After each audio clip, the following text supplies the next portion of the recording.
Welcome back everyone to more of the challenge. Horribly out of order I know, but after the decision to shift away from one block episode per Kanto and Intervallo combined, there's a minor error with needing to cover Yield My Flesh to Claim Their Bones, after I've already showed where I get to in Canto VI. Still, stick with me. This intervallo was the closest I was going to get to foreshadowing the pain to follow, with more than enough to unpack to make up this video. So, without further ado, let's get into it. Which boss do you think was harder in this Kanto? Jun or Kim? If you entered Jun, why? No, seriously, why? Jun is by no means a hard boss, with only one actually dangerous aspect to him, that being, obviously, rules of the backstreets. Jun is so far from hard, I barely have anything to say about him. The basic strategy is obvious, kill all the ads as quickly as possible to prevent his absurd coin reusage, but even then it isn't really necessary. I feel I haven't quite shown the gulf between the two yet though. Let me put this into perspective. Jun only killed one sinner, that being Hong Lu. No failed attempts, no difficulty really, just the same sort of fight I experienced in all the Kantos prior. He killed more than the Pequod trio though, so there's that to be said for him. But how about Kim? Well, 37.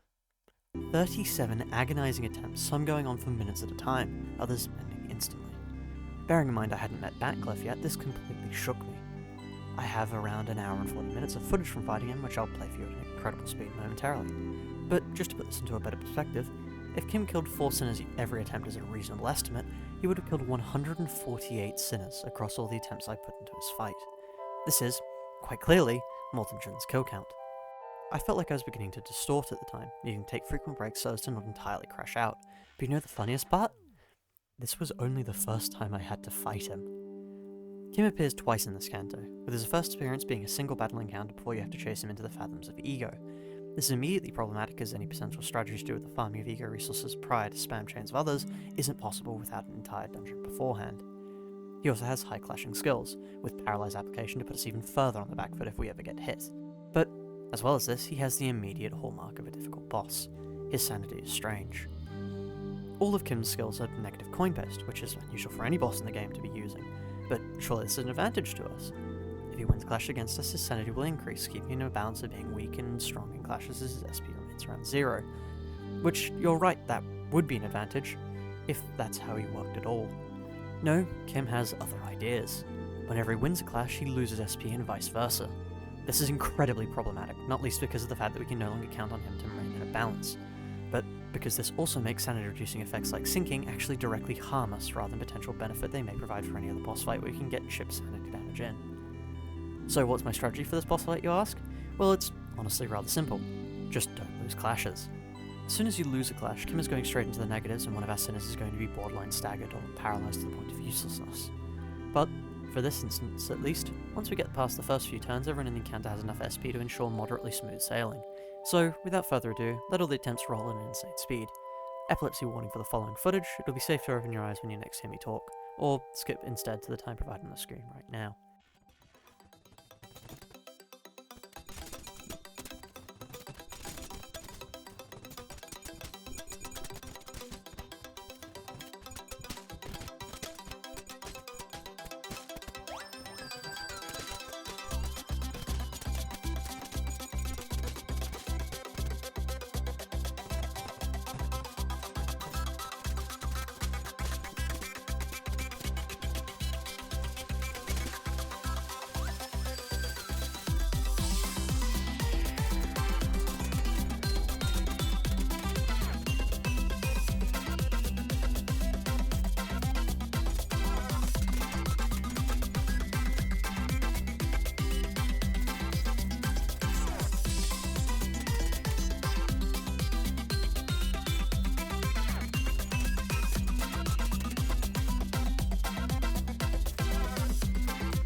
So, after those 37 attempts, Kim was finally defeated.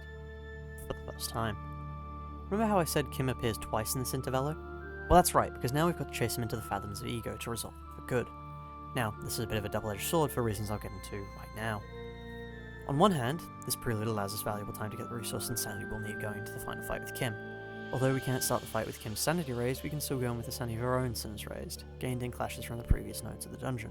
However, here's why this permanence is a double-edged sword. The negative of all this is that, rather simply, any damage or deaths we pick up along the way is permanent outside of one opportunity to heal at the final store of the dungeon, which won't even heal us to full if we've taken too much damage. This proved to be the downside of the first attempt at the dungeon, with my overconfidence swiftly felling me. I went for the ego gift. I tried to fight Jun. Now, unlike his real-world counterpart, Fathoms Jun is nothing to sneeze at. Even if we could survive his fight, that would be our A-team gone, the team we desperately needed to keep in perfect form to even stand a chance at Kim. So, after putting a few desperate attempts in, I had to concede that we weren't going to be able to get the gift from Jun and restart the dungeon from square one. The next time round, things went far smoother up to Kim, mainly because I avoided Jun this time. So, with the Sinner's health relatively high, I went in the final fight with Kim. And it's this point that the hell resumed. Now, if you've heard of Kim at all, you'll know there's one move that strikes fear into the hearts of many, and that move is to claim their bones. In the initial encounter with Kim, this isn't very much of an issue, mainly because we stagger him well before he can actually get the chance to use it. But there's one change here that removes that luxury for us. Kim has a metric ton of health. So, on top of the annoyances that were already there from our first encounter with Kim being amplified with even stronger attacks, we now have to deal with them for far, far longer. But that's not even the worst part. No, the worst part is there's no clinching point early on in the fight that determines the tone of the rest of the engagement. That moment is when Kim uses to claim their bones for the first time. Because of this, each encounter goes from being a 30-second endeavour to a 15-minute plus slog, with bad luck simply ending it at the line. The strategy, however, remains practically unchanged. Simply don't use clashes and deal as much damage as possible. So let the attempts roll, and, as before, epilepsy warning for the following footage.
And if you're thinking to yourself now, but that montage didn't include the winning run, then you'd be correct. I didn't win. Not on this attempt at the dungeon, at least. No, I realized I needed an ID that could deal more damage, an ID I'd been neglecting up until now. That ID is Sinclair. I have to formally apologise to all the base IDs at this point, other than Honglu for reasons that will be obvious to you if you've watched any of the streams. My estimates for their clashing values were very, very far off the mark from what they actually clash at, and on top of this, the damage they put out is nothing exactly to scoff at either. So, needing one more ID to dish out damage to Kim, I gave the dungeon up and went to level Sinclair to level 45. Now, if at this point you're asking yourself why I didn't just level him to 45 and then immediately restart the fight, that's because of one simple reason. He would be at 0 SP. All of this hell I've been through up until this point has been with my sinners at the maximum SP they can get, I'm not inviting further pain through starting at 0 SP.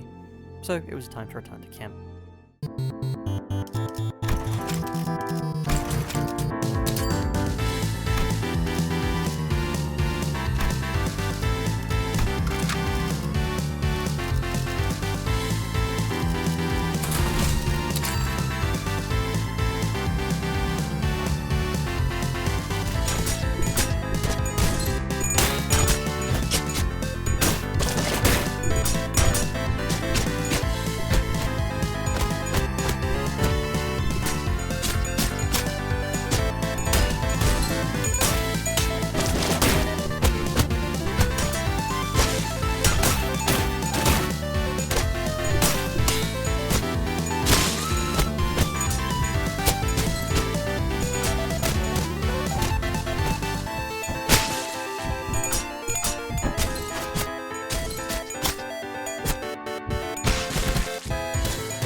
Now, it's time to kill this mentally ill swordsman once and for all.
And just like that, it was over.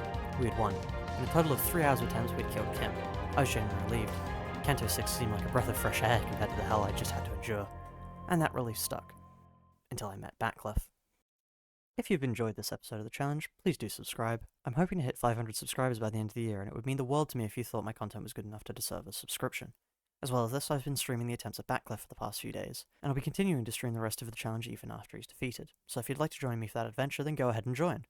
But with all that said, good morning, good evening, and good night. Try not to lose your bones, everyone.